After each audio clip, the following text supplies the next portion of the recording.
tumbuhnya satu komunitas masyarakat ini dimulai dari yang kecil. Jadi kalau kita bisa pegang komunitas dari kecil, itu lama-lama akan membesar. Jadi kalau kita targetnya customer kita adalah komunitas, itu bisa membuat kita survive untuk jangka waktu lama.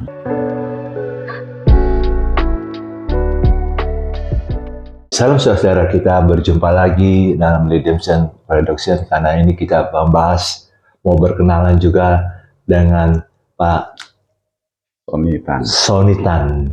Pak Sonitan ini saya baru pertama kali berjumpa nih, tapi saya kagum karena ada 5 menit pertama biasanya itu membuat orang, ini orang bagaimana nih menggambarkan.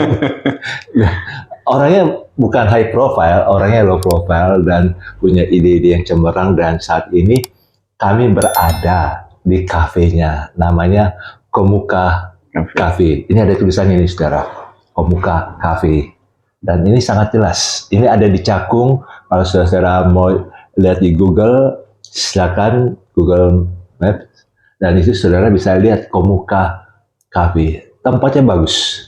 Dan kita ingin berkenalan lebih jauh lagi dengan Pak Sonitan. Pak Soni, ini terima kasih sudah mengundang ke sini nih dan mau bersedia berbagi tentang Komuka Cafe nih Pak Soni ini. Terima kasih Pak.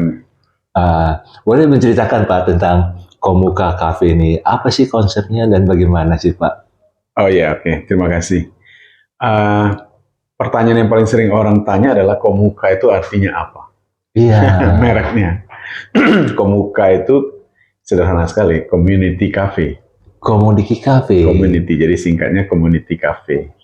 Kenapa community? Karena tumbuhnya satu komunitas masyarakat ini dimulai dari yang kecil. Jadi kalau kita bisa pegang komunitas dari kecil, itu lama-lama akan membesar. Jadi kalau kita targetnya customer kita adalah komunitas, itu bisa membuat kita survive untuk jangka waktu lama. Instead of kita ngandalin customer yang satu-satu gitu, pasang orang itu repot. Warga lingkungan di sini juga komunitas itu. Jadi kita fokus ke sana. Karena itu kita lihat cafe Komuka ini, itu tempatnya itu seperti bukan tempat orang hangout sendiri-sendiri, mojok gitu, enggak. Konsepnya jadi cafe keluarga. Cafe keluarga yang datang tuh biasanya keluarga, bawa keluarga, makanya beda-beda semua. Jadi memang waktu kita start pertama tahun 2021, kita soft launching di 5 Juni 2021. Nah 2020 itu lagi seru-serunya COVID kan Pak? Betul. Anak saya yang biasanya work from home, udah setahun lebih itu merasa bosan banget. Kita kalau mau cari kafe buat kerja, work from cafe, kita susah juga nyari kafe yang nggak pakai AC tapi sirkulasinya bagus. Iya betul. Ya kan? Waktu itu orang merasa, wah jangan ke ruangan ber-AC deh, virus di mana-mana nggak sehat. Betul. Nah karena kita punya 2 ruko ini, kita pikir kenapa nggak kita olah jadi kafe. Waktu start itulah kita langsung tahu konsepnya harus yang bisa mengakomodasi kebutuhan orang di zaman pandemi. Iya. Jadi makanya, sirkulasinya lebih bagus ya. Makanya nggak ada AC kan di ruangan luar itu terbuka. Jadi 70% itu area terbuka, bukan outdoor tapi indoor, tetapi terbuka semua, plong. Makanya keluarga yang punya anak berani bawa anaknya ke sini waktu zaman pandemi karena sehat, dianggap kafenya sehat. Gitu. Betul. Jadi awalnya gara-gara ada kebutuhan kita mau main-main ke kafe kok susah gitu. Kita dapatlah tempat ini, kita olahlah jadi kafe. Nah, tapi karena saya dan anak saya nggak punya background tentang kopi, mau nggak mau kita belajar dulu. Jadi saya ikut sertifikasi barista. Jadi saya belajar berapa bulan tuh Pak belajar Pak? Itu ada program di ABCD Cafe itu 3 hari Pak. 3 hari. Jadi belajar tentang kopi, belajar tentang merawat mesin, belajar tentang bisnis kopi gitu. Nah anak saya juga belajar. Jadi akhirnya kita tahu, oke, dengan modal pengetahuan kita berani memulai. Di situ kebanyakan orang yang bikin kafe nggak punya pengetahuan tentang kopi, nggak punya pengalaman terus buka gitu. Jalannya terseok-seok. Jadi memang bisnis kafe ini nggak mudah Pak. 2 tahun pertama itu tantangan paling berat. Kalau bisa lolos 2 tahun pertama aman. Biasanya 70-80% itu kafe kurang dari 2 tahun umurnya. Nah, jadi gitu waktu 8 bulan sebelum kita buka, kita udah putuskan, oke, kita mau buka kafe seperti apa, cari konsep. Jadi setiap minggu kita jalan tuh ke kafe-kafe baru. Di Jakarta ini Pak, hampir tiap minggu ada kafe baru. Di Jakarta ya? Ya, Jabodetabek lah ya. Kita main sampai ke Serpong, ke Bogor, kemana gitu. Jadi kita lihat, ini kafe bagus, mesin-mesinnya bagus gitu. Wah, apa yang kita bisa belajar gitu. Iya, iya. Nah, kesimpulan saya dari segitu banyak kafe yang kita masuk, dan kita baca begitu banyak kafe yang akhirnya 2 tahun tutup gitu, itu kuncinya satu, dia bisa kelola fixed cost-nya nggak? Mengelola fixed cost. Karena fixed cost yang paling berat tuh kalau kita nyewa tempat. Iya, ya kan?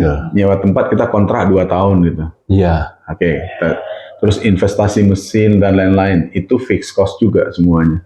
Iya. Mengapa harus beli mesin yang harga ratusan juta, kalau ternyata kebutuhan kita cukup dengan harga mesin yang mungkin 25 juta misalnya gitu. Itu fixed cost semua.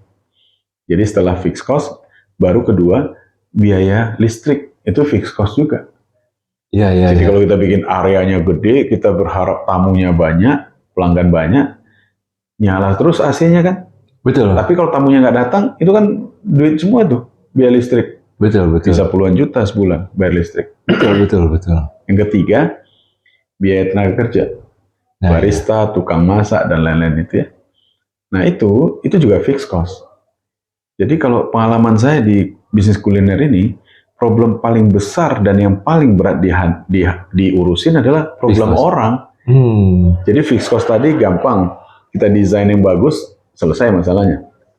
Tapi ngurusin orang, ini berat sekali, pusing ini benar-benar. Karena apa? Di bisnis kuliner ini turnovernya barista cepat sekali. Ya. 3 bulan saja bisa orang keluar masuk tuh Pak. Barista ya. Sementara kalau kita mau ngajarkan produk ke dia, 3 bulan baru mulai ngerti dia produk kita, baru bisa menjelaskan, udah pergi lagi. Jadi turnovernya tinggi sekali. Nah, saya pernah diwawancara, ditanya apa fokusnya Komuka di dalam ini. Saya bilang mengurus orang. Bukan ngejar market, enggak, market dengan sendirinya akan datang. Selama produk kita bagus. Hari ini Komuka udah 2 tahun lebih. Ya. Kalau lihat di Google review-nya 4,9 sekian itu. Dengan 1.000 lebih yang review. Oh, bagus itu Pak. Termasuk tinggi. Jadi kalau di search sekarang, mungkin kafe terbaik di Cakung ya Komuka keluarnya. Oh. Jadi memang daerah ini belum banyak ya Pak. Tapi dari awal kita udah set bahwa mutu itu nomor 1. Jadi kalau mutunya oke, orang akan datang. Tapi jangan mimpi mau jadi viral yang tiba-tiba orang datang sekian ratus orang per hari gitu, bahaya itu. Bisnis ini harus berkembang secara alami kan. Iya. Karena konsepnya mengelola kafe ini setelah saya jalanin, saya jadi tahu, oke, saya jadi punya tiga pedoman Pak. Iya. Yang pertama, kita bikin kafe yang bagus, desainnya bagus, itu bisa mendatangkan orang. Ya, betul. Karena orang lihat di TikTok, orang lihat di Instagram, di mana-mana, oh kafenya bagus, orang datang. Jadi tempat yang bagus, desain yang bagus bisa mendatangkan orang. Iya. Tapi tempat yang nyaman, suasana yang nyaman, itu yang bisa bikin orang betah. Orang bisa datang, tapi belum tentu betah. Ya. Kalau orang datang, duduk nyaman, betah, orang akan order lagi. Habis makan pesan ini, pesan itu, pesan ini. Betul. Karena dia betah.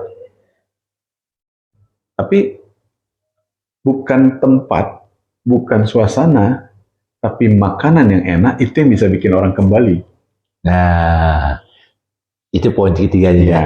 Oke. Jadi kalau kita bikin tempat bagus, suasananya nyaman, makanannya nggak enak, orang cuma datang sekali. Jadi nggak datang lagi. Say goodbye. Ya. Wah, tempatnya bagus, saya sudah foto, sudah upload di Instagram.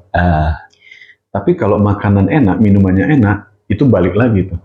Betul. Makanya kalau dilihat di review Komuka, ada orang yang nulis, saya sudah ketiga kali datang, keempat kali, ada yang datang mingguan gitu. Karena yang membuat mereka datang lagi makanan. Oke. Dan minuman. Jadi, saya pelajari itu dan akhirnya saya pikir, iya benar. Kalau kita mau ngelola kafe, ngelola tempat makan, 3 hal ini.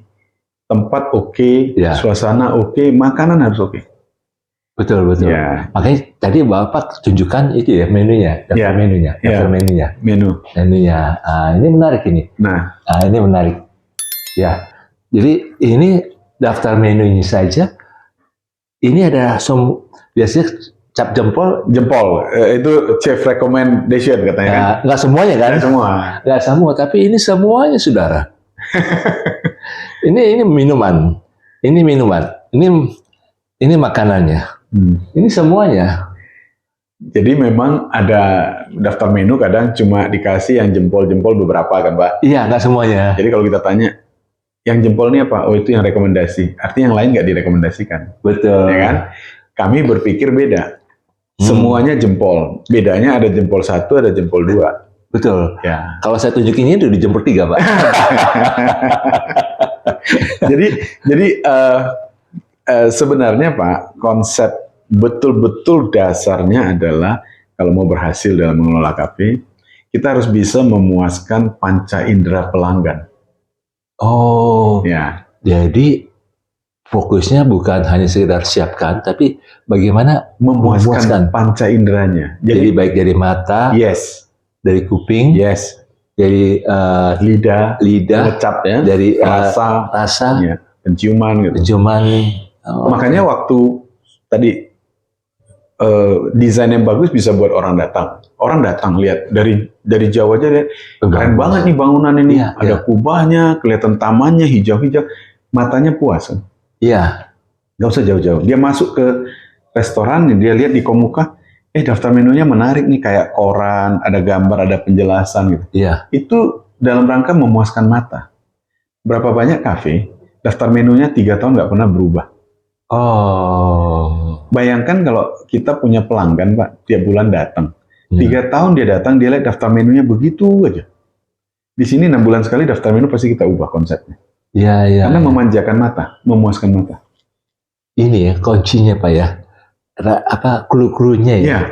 Jadi untuk mereka yang ingin buka kafe, bagi Bapak bukan kompetitor, justru ini bagus ya. Iya. Ini Bapak sudah kasih clue-clue bagi penonton yang memang ingin buka kafe, siapkan tempat yang bagus, tempat yang nyaman, makanan yang enak. Banyak orang bilang masa gini, nah itu kan rahasia perusahaan.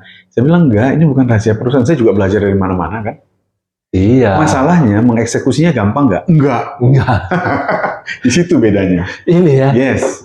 Jadi baru misalnya tempat orang lihat desainnya bagus, matanya dipuaskan. Iya.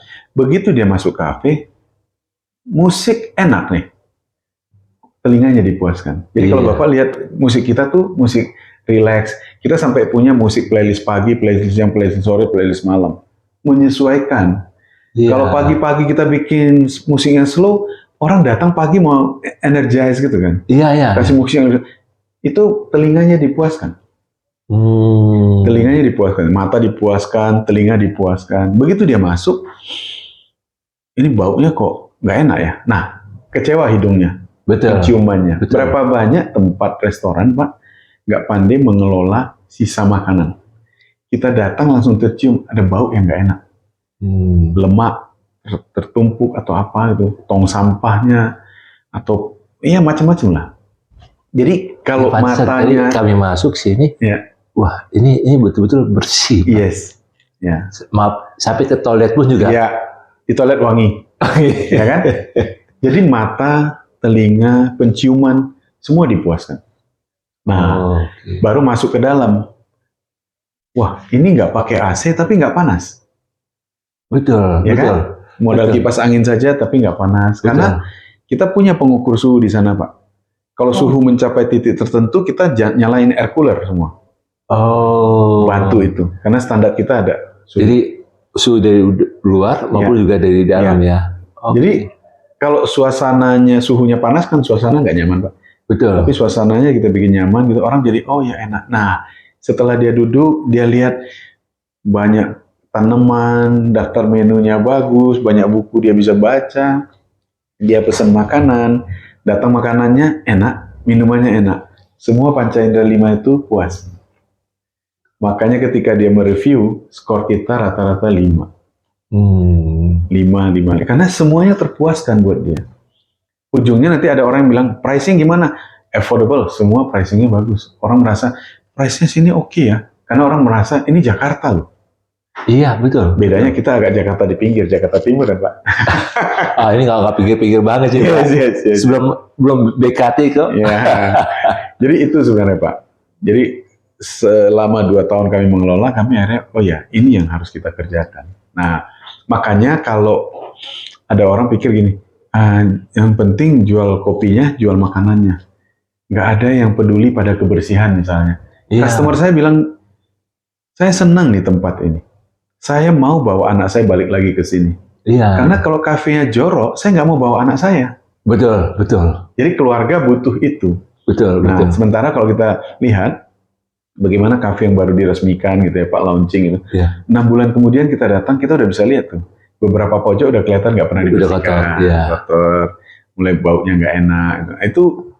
Itu yang nggak mudah Pak. Jadi walaupun saya cerita ke teman-teman banyak tentang konsep kita mengelola kafe, saya yakin tidak mudah mereka menjalankan itu. Betul. Ya. Nanti waktu kita masuk cerita tentang makanan yang enak itu seperti apa? Makanan enak saja nggak cukup. Makanan harus enak dan konsisten kan? Iya. Konsisten itu artinya kalau orang datang hari ini makanannya enak nih. Dia datang kedua kali, kok berubah rasanya? Itu repot tuh. Iya betul. Quality controlnya gimana? Betul. Quality control sangat tergantung pada orangnya. Bagaimana orang yang kerja itu bertahan lama, nggak cuma 3 bulan berhenti. Kita di sini, ya kalau saya targetin, kalau orang-orang kunci saya minimal harus bertahan 5 tahun. Minimal. Ya? Barista biasa, ya yang sudah terjadi, ada yang 1,5 tahun, ada yang 2 tahun, ya, karena harus menikah, jadi pergi atau apa. Tapi kita coba menjaga orang-orang ini, tim ini dengan situasi yang buat dia betah kerja. Jadi bukan soal bayarannya saja. Bayaran itu penting. Ya. Tapi bagaimana mereka sambil bekerja merasa dapat ilmu. Karena satu hari mungkin dia mau buka kafe. Saya cerita sama dia sulitnya orang buka kafe. Jadi dia tahu nih, jangan sampai nanti dia buka kafe dia rugi. Ya. Atau kalau mentalnya belum siap, dia jangan buka. Betul. Ya kan? Betul. Tapi kalau dia merasa, dia udah pelajari, udah tahu risiko, ini hanya masalah size misalnya. Ada orang mulai buka dengan 5 kursi, ada yang 10, ada yang 20 gitu kan. Dia bisa lihat bagaimana kita memulai dari berapa, berkembang. Oh ini berarti Bapak ini bukan hanya sebagai owner, tapi kelihatannya sebagai ayah bagi karyawannya Pak. Iya, dan karena Bapak ngomong ini ya, banyak orang nggak sadar gitu ya Pak. Saya ingat kira-kira kita udah mungkin wawancara 50 orang. Ya. Barista, tukang masak, dan lain-lain. Terus yang sudah pernah bekerja dan datang pergi itu mungkin sekitar 20-an orang. Gitu. Ya. Itu sekitar 70% Pak. Yang datang melamar itu adalah orang-orang yang tidak kenal ayah, tidak punya hubungan baik dengan ayah, yang marah dengan ayah. Homeless. Yes, fatherless. Jadi makanya ada dulu berita bahwa Indonesia adalah fatherless country nomor 3 di dunia. Yeah. Saya merasa ya itu benar. Saya tanya, gimana kamu mau bekerja, tujuan hidup kamu apa? Datar-datar aja. Banyak orang kan nggak punya tujuan hidup. Yang penting bisa kerja. Karena itu dia nggak tahu dia kerja buat apa. Betul. Tapi tahan dulu Pak. Ya. Itu nanti buat oke. Cerita tentang podcast tentang Oke. Tapi kita saat ini fokus dulu di Komuka ini Pak. Kopi. Karena supaya orang makin mengenal Komuka ini. Walaupun saya lihat ini, mungkin orang berpikir Cakung ini jauh. Saya lihat sih kalau ke sini nggak jauh banget. Dari Kelapa Gading naik tol cuma 8 menit Pak. Iya. Tol di depan Moe saya biasa naik dari sana turun sini sampai sini 8 menit, masuk ke dalam kira-kira 4 menit. Betul. Ya. Kalau misalnya dari jauh dari selatan, lewat Jor juga bisa. Bisa. Dan itu nanti ada CGC. Ya. Jadi nggak macet gitu. Ya. Dan yang menariknya Pak, yang datang ke Komuka ini pernah satu kali orang dari Jakarta Selatan, Cipete, dia bilang saya penasaran karena ada orang nulis di review ini Cakung rasa Cipete. Kafe Cakung rasa Cipete. Betul, betul. Jadi dia datang. Setelah dia coba, waduh, bener nih, nyaman begini. Nah, karena sekarang kan orang punya akses kemana saja karena ada Google Maps, Pak. Iya. Jadi dari sana. Makanya kalau kita di search misalnya di Google Maps, Komuka langsung muncul tuh. Jadi jarak kalau orang yang benar-benar pencinta kopi misalnya Pak, kopi kita beberapa orang penikmat kopi bilang kopi kita enak, itu dicari Pak. Misalnya kopi kita itu kopi V60. Coba ya, silakan Pak. Ini Ice Japanese Coffee. Ice Japanese Coffee. Ini kopi Indonesia ya? Beans-nya beans lokal. Beans lokal. Cara seduhnya cara seduh Japanese. Japanese. Ya. Nah, ini saudara kita bisa lihat. Saya coba dulu Pak ya. Ini seperti kayak minum teh. Ya. Jadi itu salah satu Pak tentang kopi. Kopi itu di persepsi publik hitam, pekat, pahit. Betul. Ya kan? Ini rasa kopi loh. Yes. Ini Arabica Pak ya? Arabica. Tapi kalau kita tahu Pak, seduh dengan benar, beans-nya bagus, kopi itu tidak hitam seperti ini, seperti teh malah. Kopinya rasa cukup kuat. Ya. Cukup kuat. Ya. Tapi enak gitu Pak. Di lidah enak gitu. Ya, jadi kopi tidak hitam. Iya. Kedua tidak pahit. Iya. Benar ya Pak? Nggak pahit. Malah di beberapa jenis kopi kalau diseduh dengan formula yang pas, cara seduh yang pas, ujungnya manis. Bisa dirasakan manis, tapi bukan manis gula ya, manis buah. Manis buah ya? Nah, jadi kopi hitam terbantahkan, tidak hitam. Kopi pahit, tidak pahit. Dan terakhir, kopi pekat. Nggak pekat. Ini kayak teh. Ya. Kayak teh aja ini. Nah, itu orang bilang specialty coffee itu ini, Pak. Jadi kopi yang diminum dengan cara seduhnya. Ada sains di balik ini semua. Ada sains ya? Itu yang saya pelajari. Jadi makanya saya pikir-pikir, oke, kita harus tampil dengan ciri khas kita menjadi kafe yang emang jagoannya kopi. Ini bukan satu-satunya di sini. Di Cakung maksudnya? Enggak, maksudnya kopi. Oh, kopi. Di Komuka ini enggak satu-satunya. Jadi ada pilihan-pilihan yang lain. Yang ada jempol, ada satu jempol, ada dua jempol. Ada kopi, ada non kopi, ada mix, ada kopi yang bercampur dengan misalnya minuman soda gitu. Itu banyak jago. Kayak ini kan Soul Sister tadi. Ya, Soul Sister. Itu pakai cold brew. Iya, ini dua jempol ini. Ya. Jadi bisa dinikmati. Ya. Jadi ini bukan satu-satunya, tapi satu-satunya minuman di sini yang enak. Tapi banyak. Jadi kalau saudara kesini bisa memilih. Rekomendasinya banyak Gitulah. Jadi nggak ragu-ragu lah. Jangan takut dengan harganya. Masih affordable daripada di mall. Affordable pasti. Jadi memang salah satu Pak yang menjadi benefitnya kalau kita buka kafe di luar mall. Karena mall kan biaya operasional makin mahal ya. Biaya energi makin mahal, sewa service charge itu makin mahal. Belum lagi orang kalau datang ke mall parkir susah, biaya parkir mahal gitu kan. Betul. Nah, salah satu opsinya adalah seperti kita ada di kompleks perumahan. Gampang dijangkau, parkirannya luas, bisa sampai 30-40 mobil kalau mau parkir gitu. Betul. Karena dekat jalan dan relatif aman gitu. Dan kalau misalnya saudara pulang dari kantor, mau kafe di sini, silakan di luar tuh bagus sekali tadi. Saya lihat itu untuk sore-sore itu enak sekali tuh Pak. Betul. Jadi kami punya banyak customer Pak. Kan kita ini ada di Cakung ya, 5 menit dari Ayon. Kira-kira mungkin 15 atau 20 menit dari Harapan Indah kalau yang ke dalam. Nah banyak tamu tuh karena sore-sore ngejar pulang maghrib, mau sampai ke Harapan Indah, takut ngejarnya nggak dapet, udah mampir di sini buat sholat di sini maghrib. Kita ada musola di atas. Ada siapkan musolanya. Ya, jadi mampir, bisa istirahat, bisa sholat maghrib di sini.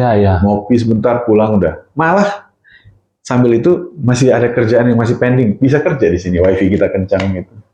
Jadi memang kita penuhin semua tuh kebutuhan customer, terutama yang bersifat komunitas tadi kan. Iya. Itu Pak. Emang kalau komunitas kan mesti ada wifi dan charger.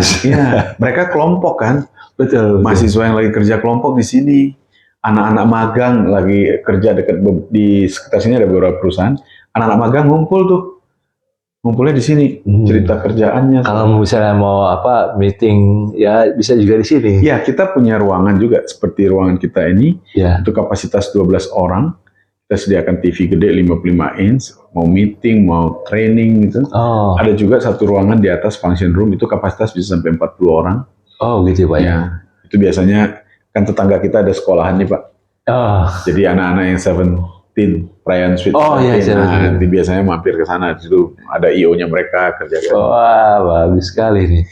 Ini luar biasa loh Pak. Jadi bagi penonton yang memang mau buka kafe bisa lihat dulu di sini lah. Ya, beberapa orang yang datang ke sini memang cerita kami mau bikin kafe, mamanya datang sama dia gitu. Oh silakan kita share aja apa yang kita tahu, apa yang kita pernah ngalamin. Karena ide itu hanya 10%, eksekusinya hanya 90%. Betul. Jadi kalaupun dia dapat idenya, apakah dia bisa menjalankannya, itu belum tentu. Tapi kita akan share pengalaman kita. Betul. Kenapa kita harus begini, kenapa harus begitu misalnya. Dan saya dengar Bapak ada tulis buku ya? Iya, jadi saya lagi punya catatan-catatan, sebagian saya upload di Instagram gitu. Kenapa harus belajar sebelum buka kafe? Karena 80% tadi kan kafe tutup sebelum 2 tahun ya. Lalu di samping itu supaya orang tahu, banyak orang salah persepsi seolah-olah begini, kan cuma buka warung kopi. Nah, kesannya kayak itu pekerjaan gampang.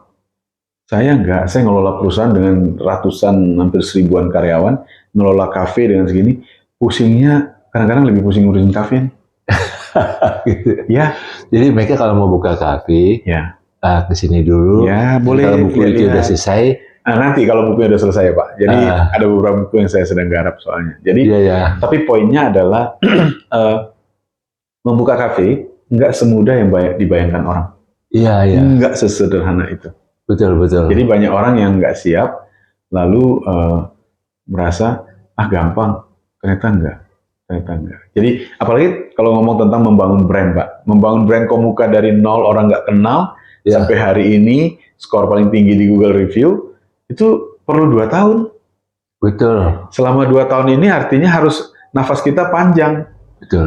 Kalau nafasnya nggak panjang, jatuh tempo kontrak, habis ini minta uang sewa lagi, nggak ada duit bayarnya. Di situ orang dead. Betul. Jadi sewa 2 tahun bayar, atau habis modalnya depan. Ternyata sepanjang perjalanan, cash flow-nya nggak bisa ditabung buat bayar sewa berikutnya. Di situ orang kapok. Betul. Ya memang itu yang jadi kendala orang yang buka kafe sih. Iya. Dan kalau kesimpulan saya satu Pak, paling capek ngurus kafe adalah ngurus orang. Jadi kalau kita bisa ngurus orang, beres tuh. Makanya keadaan-keadaannya. Iya. Saya buktikan itu kan Pak. Ketika karyawan kita bisa betah bekerja, kualitas mereka oke, mereka langsung merasa, oh ya saya nyaman kerja di sini. Udah, kualitas kita kan tercermin dari kualitas makanan dan minuman. Betul. Plus pelayanan. Betul. Itu akan tercermin di skor Google ketika orang review. Udah. Jadi saya tiap hari tuh monitor Google review-nya Pak. Jadi saya sebagai owners menikmati saja. Enak ya. Oh, kalau orang puji kita, orang puas, itu kita puas. Iya. Nanti tim saya share ke mereka. Wih, lihat tuh, ada orang memuji kita, memberi apresiasi pada kita. Itu hasil kerja kita tuh dihargai orang tuh bikin kita puas. Betul. Jadi bukan soal uang, Pak. Iya. Berapa banyak orang terima uangnya besar, tapi komplain orang terhadap kualitas kerja mereka, kejam-kejam, Pak. Oh ya. Oh, kalau sekarang netizen, istilah netizen Indonesia ini. Kalau dia lagi marah, Pak, kasar itu, nggak bisa di take down itu tulisannya di Google kan? Betul. Oh, jangan coba-coba. Jadi kita paham betul, kita jaga sekali. Betul. Makanya kualitas itu penting banget. Nah, di situ kualitas identik sama orang yang melayani tadi. Wow. Gitu. Luar biasa ini, Pak. Ini apa? Komuka Cafe ini memang Tuhan menaruh di Pak untuk Pak Sony ini sesuatu, jadi harus ada betul-betul, bukan sempurna tapi ditata baik, ada konsepnya. Dan ini hasilnya luar biasa ya, Pak.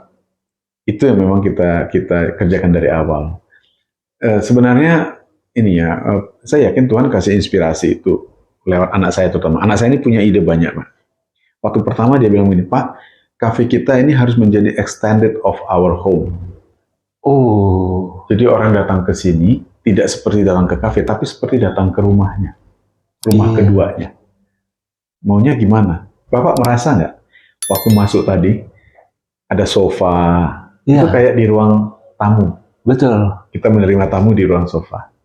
Masuk dikit ada meja besar, meja bundar tempat makan gitu. Iya, Jadi bergeser ke ruang makan. Mejanya meja makan. iya, Agak ke dalam lagi ada ruang keluarga, bisa Iya. santai.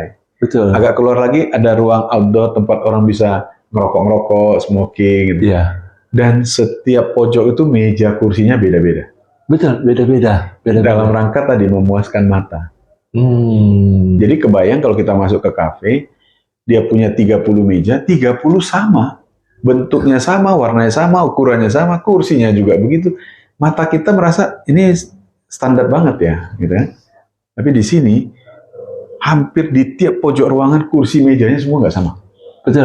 Ada yang dari kayu, ada yang dari Iya, besi, nggak sama. ada yang sofa. Iya.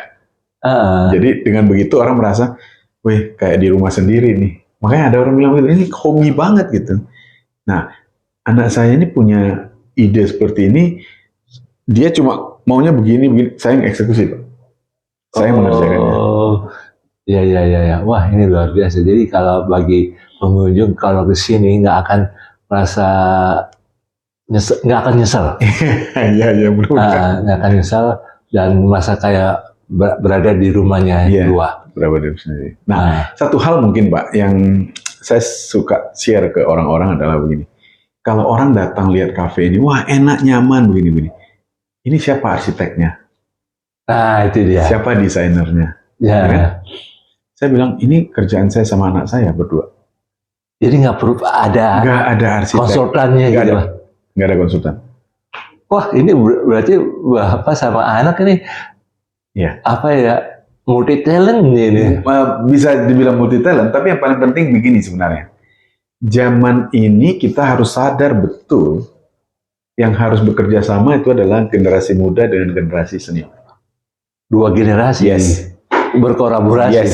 Saya waktu cerita tentang ini baru orang ngeh, bener ya. Kalau selama ini yang kerja sama senior sama senior karena punya duit, itu nggak dapet tuh feel-nya anak muda. Oh. Oke. Atau kelompok anak muda sama anak muda kompak bikin kopi, coffee shop gini-gini. Banyak sekali yang tertinggal di belakang itu. Karena nggak punya pengalaman mengelola bisnisnya. Jadi pentingnya lintas generasi Yes. untuk memahami kebutuhan Ya. generasi itu sendiri, Pak ya. Yang tadi saya ceritakan, Pak, bahwa harus memuaskan 5 panca indera, desain yang bagus, itu kombinasi pengalaman saya sama anak saya. Dia yang cerita sama saya, Pak, kafe kita harus bisa memuaskan 5 panca indera ini. Oh, saya jadi paham. Itu bukan ilmunya saya. Anak saya yang cerita. Setelah jalan, saya bikin kesimpulan.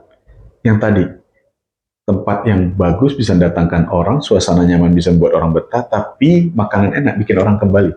Iya, betul. Jadi 5 panca indera tadi dari anak saya, setelah dijalani ternyata saya simpulkan ini nih. Nah, sama, dia punya ide begini-begini, saya nangkap. Wah, anak muda sekarang butuh begini gitu. Cara kerjanya beda. Sudah beda banget, Pak. Jadi saya harus beradaptasi dengan apa yang anak saya mau kan. Terus dia juga, wah Pak, kita harus beli mesin harga sekian ratus juta gini. Saya bilang, nggak bisa. Karena kalau kita hitung, nggak pulang nih duitnya. Karena kenapa kita mesti beli mesin harga sekian ratus juta? Sementara ada mesin yang kualitas juga bagus, harganya 25 juta. Wah nanti nih presisinya terganggu, kualitas kopinya nggak enak gini-gini. Saya bilang enggak. Pengalaman saya mengelola pabrik sekian lama, kualitas produk tergantung pada macam-macam faktor. Mesin satu, kedua material, biji kopinya bagus nggak? Metode, sistem proses kita bagus nggak? Konsisten nggak? Ya kan? Lalu mesin, metode, material, orang kita, barista kita yang ngerjakan. Jadi boleh semua bagus, mesin bagus, sistem bagus, orangnya nggak bagus. Iya. Outputnya tetap nggak enak. Betul. Jadi saya bisa cerita ini ke anak saya bahwa karena ini pengalaman. bukan karena saya nggak mau beli mesinnya, tapi saya meyakinkan dia bahwa mesin yang bagus tidak menjamin kualitas bagus produknya. Karena kalau mesinnya bagus, duit kita ketanam di sana ratusan juta, mesin kopi kan mahal-mahal, Pak. Betul, betul. Terus duit kita tertanam ratusan juta di situ, modal kerja kita habis nih. Iya, betul. Ya kan? Di tengah jalan, wah ternyata kulkas kita kurang gede, beli lagi kulkas. Perlu modal kan? Dan ruangannya juga bisa lebih besar lagi. Iya kan? Wah, customer kita mulai growth, mulai banyak. Kita perlu kulkas lebih besar, materialnya juga makin banyak. Stok daging makin banyak, stok ini itu modal kerja kan, Pak? Iya. Kalau di awal anak-anak muda tidak punya pengalaman tentang ini, di tengah jalan kan habis napasnya. Jadi orang muda kalau ingin buka kafe, jangan hanya dari sisi anak muda aja, tapi masih ada orang yang punya pengalaman untuk berkolaborasi gitu lah, lintas generasi. Betul. Ada cerita teman saya bikin kafe sama anaknya. Iya. Tapi anaknya merasa semua ide bapaknya ini nggak bisa dijalankan, nggak bisa diterima. Akhirnya hubungan antar bapak sama anak jadi rusak dan kafenya tidak maju. Jadi memang tidak mudah kita bekerja sama dengan anak kita. Dua-duanya harus saling menahan diri, saling percaya dan saling menghargai kan ide-idenya. Iya. Karena bagaimanapun pengalaman itu penting. Kalau bisa pengalaman orang lain yang jadi bahan pelajaran kita. Misalnya ada kafe lain bangkrut, kita harus belajar kenapa dia bangkrut. Jangan kita belajar dari pengalaman kita yang bangkrut. Iya dong, Pak. Betul. Jadi kalau kita belajar dari pengalaman orang lain, kita bisa terhindar. Betul. Tapi kalau kita nggak mau belajar dari pengalaman orang lain, kita yang ngalamin nanti. Betul. Jadi kalau anak muda nggak belajar, nggak mendengarkan para senior yang punya pengalaman ini, nanti dia ngalamin sendiri. Sakit itu. Betul. Jadi ada pepatah gini, Pak. Kalau kita belajar dari orang lain, baik sukses story-nya sama gagal story-nya, kita harus bijak, Pak. Ya. Tapi kalau kita belajar dari pengalaman kita orang bodoh. Betul. Ada benarnya itu. Ada benarnya itu. Jangan sampai kita gagal dulu, nyesel saya putuskan gini. Itu bodoh gitu. Betul. Jadi memang sebaiknya belajar dari pengalaman orang lain. Belajar dari pengalaman orang lain. Dan kalau saya dikasih memilih, Pak, saya lebih suka belajar dari pengalaman gagal orang daripada pengalaman berhasilnya. Betul. Ya, luar biasa nih, Pak. Waduh, senang nih bisa mendengar sharing Bapak ini, dan terima kasih, Pak. Saya dapat ilmu nih bagaimana membuat kafe. Tapi saya nggak buka kafe, Pak. Jadi teman-teman kalau mau buka kafe, siapkan ininya dulu, pengalaman mental gitu ya. Iya. Perlu itu. Boleh. Wah, ini luar biasa, Pak. Terima kasih Pak Sony untuk berbagi, karena Redemption ini dari kata reaching out, discipleship, empowering, dan creation. Keren. Berkarya, kita berkarya bukan hanya selalu harus di gereja atau di mimbar, tapi dalam kehidupan sehari-hari. Yeah. Sebagai orang-orang yang sudah ditebus oleh Yesus. Betul. Dan kita harus berkarya untuk nyata, karya kita nyata dan bisa dinikmati oleh semua orang. Ya, berdampak. Ya. Terima kasih Pak Sony. Sama-sama, Pak. Saudara boleh memberikan komentar, saudara boleh memberikan saran atau berbagi, karena ini pengalaman yang luar biasa dengan Pak Sony tentang Komuka Cafe. Saya tidak mempromosikan dalam arti kata untuk dapatkan uang dari iklan sebagai iklan ini, tapi ini murni untuk saudara bisa mengenal Komuka Cafe ini dan saudara bisa menikmati Komuka Cafe ini. Tuhan Yesus memberkati. Shalom. Terima kasih, Pak.